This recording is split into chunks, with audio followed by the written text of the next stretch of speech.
Vamos então começar. Começaremos com a professora Fátima Carioca, professora da AES. Senhora professora, faz favor. Cada um dos oradores tem 7 minutos e, portanto, o controle da massa oratória vai ser bastante estrito. Espero que respeitem o tempo. Muito obrigada.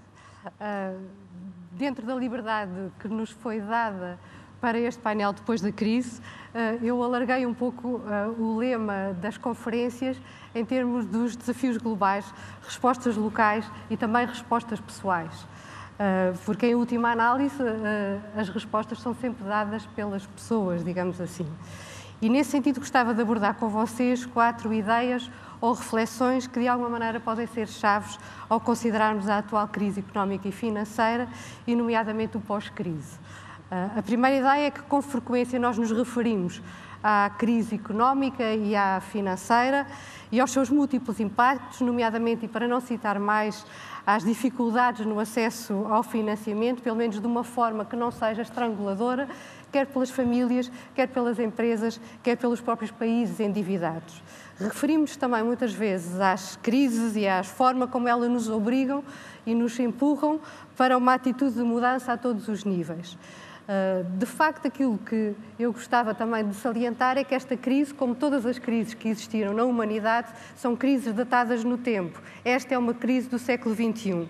E, nesse sentido, enquadra-se dentro de um conjunto de outras temáticas, de outras oportunidades, nomeadamente que nós ouvimos falar nestas 2 últimas conferências, quer no Dr. Miguel Amaral, quer no orador anterior, como sejam as redes sociais, como sejam as novas formas de produção de energia e o impacto como elas se impõem na sociedade e na economia e que potenciam elas próprias atitudes de mudança e também soluções alternativas completamente diferentes das sonhadas. Nesse sentido, eu penso que a crise tem um sentido, aportou-nos um sentido de urgência muito positivo e provavelmente contribuiu para nós ultrapassarmos a inércia de determinados modelos de negócio e determinados modelos de convivência política e social. E vai permitir equacionar de uma forma mais arrojada novos paradigmas que contam exatamente com estas novas oportunidades que não têm a ver diretamente com a crise, estarão presentes sobre o tabuleiro. Serão novos paradigmas de participação, novos paradigmas de tomada de decisão, novos paradigmas, por exemplo, de governance. A segunda ideia é que, além disso, quer os problemas financeiros, quer os problemas económicos, quer todos estes aspectos que fui referindo, são, de algum modo, familiares.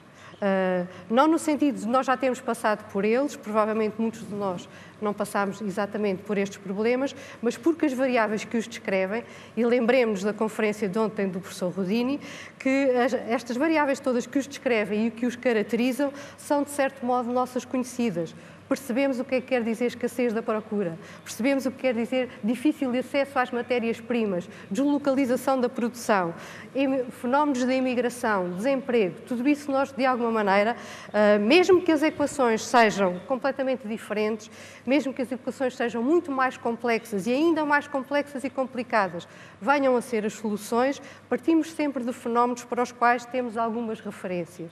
Os grandes desafios, creio eu, são os problemas que não nos são tão familiares, os problemas que provavelmente até nem têm a ver diretamente com o negócio, embora com eles se relacionem.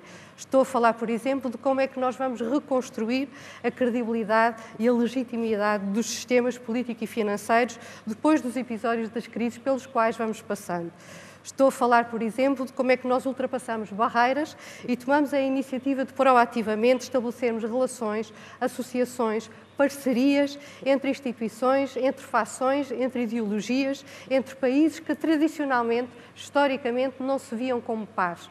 Falamos, por exemplo, ou relembro, por exemplo, aspectos globais, como, por exemplo, o diálogo este-oeste, ou entre religiões, por exemplo, mas também podemos aplicar isso localmente, isto é, empresas trabalhando em parceria com igual respeito com ONGs que são parte também da solução para o problema local e ultrapassando algum posicionamento de paternalismo ou de filantropia e o vice-versa também das próprias ONGs. Estou a falar também, por exemplo, de como é que, se nós passamos de uma ótica de consumo e de maximização para uma ótica, ou provavelmente para uma ética, de otimização e de entendimento entendimento das reais necessidades dos outros. Sejam os outros quem forem, sejam os outros os clientes, sejam os outros os colaboradores, sejam os outros os investidores, sejam os outros os concidadãos.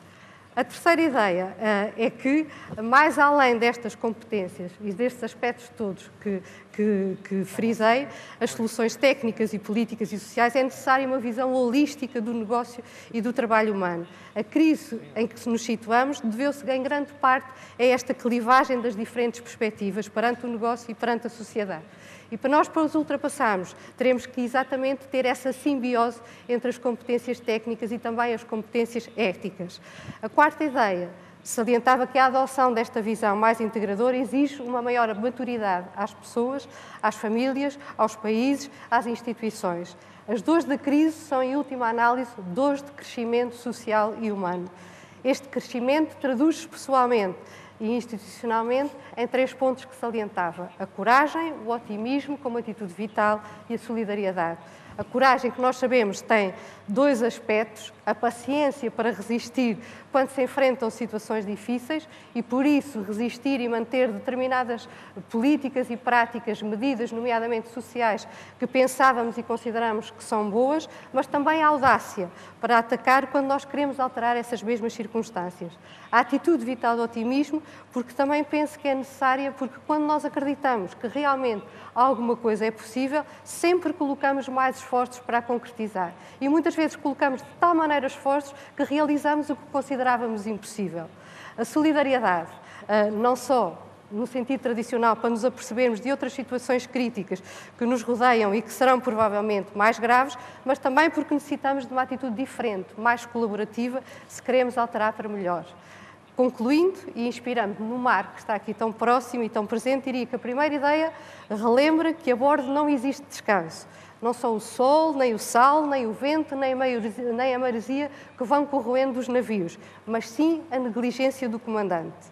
A segunda ideia são os nossos adamastores, as defesas e as certezas versus o receio e a atração perante o desconhecido e perante aquele desconhecido que nos exige aventurar-nos por soluções nunca antes navegadas. A terceira ideia indica-nos a perenidade da estrela polar, dos valores, do sentido da missão, nosso próprio pessoal e em termos de instituição e de país, mas também na necessidade, pelo contrário, nós chegarmos e acreditarmos que vamos lá chegar. E essa é a quarta ideia.